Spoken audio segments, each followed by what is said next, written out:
my name is Jamie, and today we are doing a book review on Dogman and the Scarlet Shredder.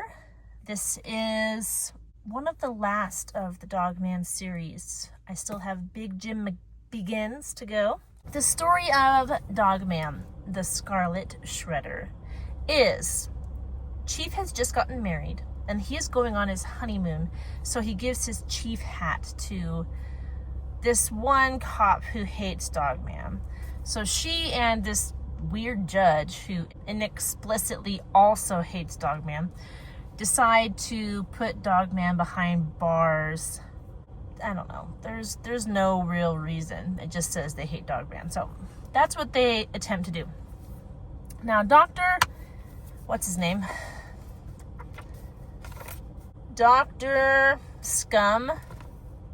I think it is hilarious that this villain, yes, Dr. Scum. It's this villain. This is the third book he's been in.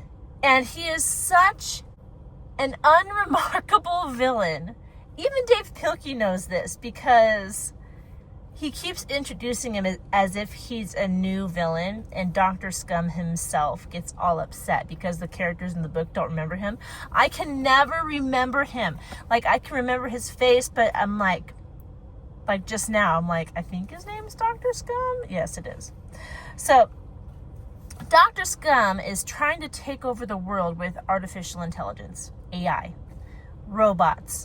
So, he makes an AI Dogman to replace the Dogman that's going to jail. So he kind of like weasels his way into the Friends' good graces, I guess you would say, in order to save Dogman. But of course he has his own evil ulterior motives. And the whole book is about the ridiculousness and the problematic aspects of artificial intelligence and PD, and then the Friends, Lil PD, ADHD, Dogman, and Molly all have to figure out how to stop the AI robots that are threatening to take over the world.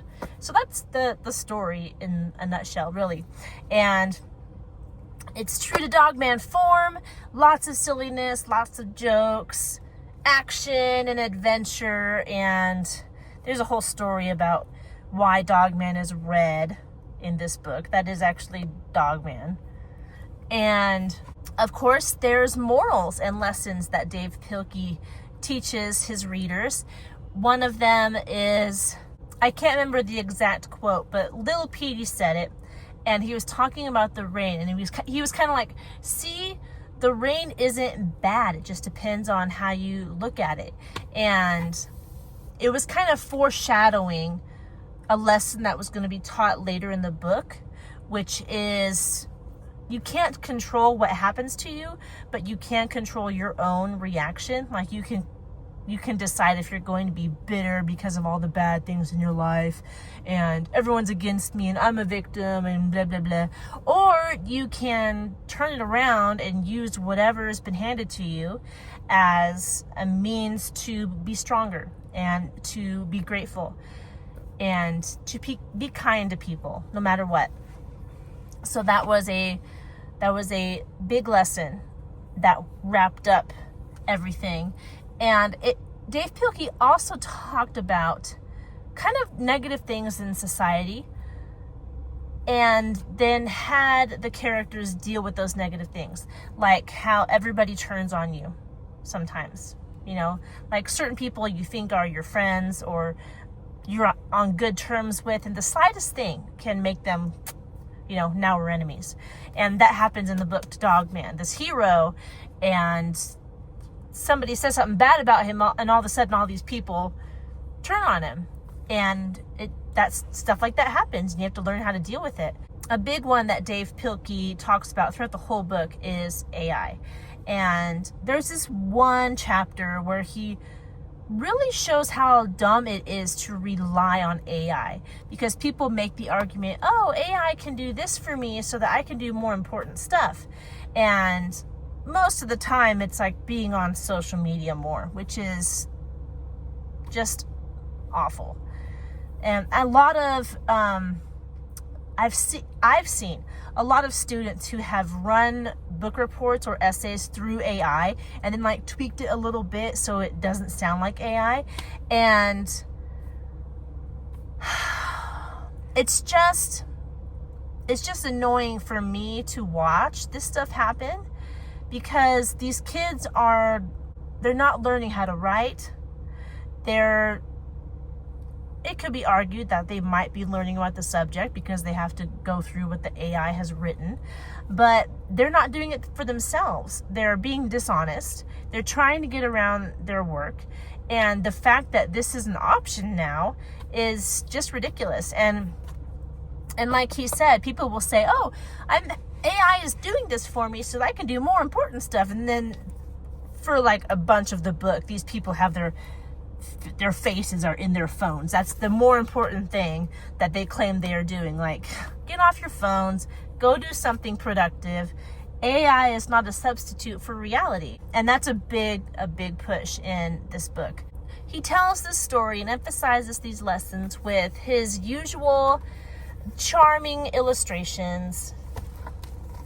There's a pin-up, by the way. In the comic book world, I believe these full page illustrations are called pinups.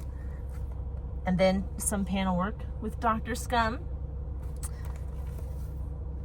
But if you guys are familiar with Dogman, you know what Dave Pilkey's illustrations look like. And this book is no exception. I'll have to look at the original, the first Dogman book, because according to my kids, by the time you get to the Scarlet Shredder, the illustrations are much better than the first book. And I don't know, because it looks the same to me. It's definitely the same style, but apparently it's supposed to be like he's perfected his technique and his style. So this book, I feel like the story in this book was kind of short. The story was 222 pages. And then the last page is fun facts and notes, which is really cool. I like reading this. It talks about the inspiration for chapters and where he got some of the stuff that he shared about AI. He actually got it from different articles and statistics and news and stuff that he's read, and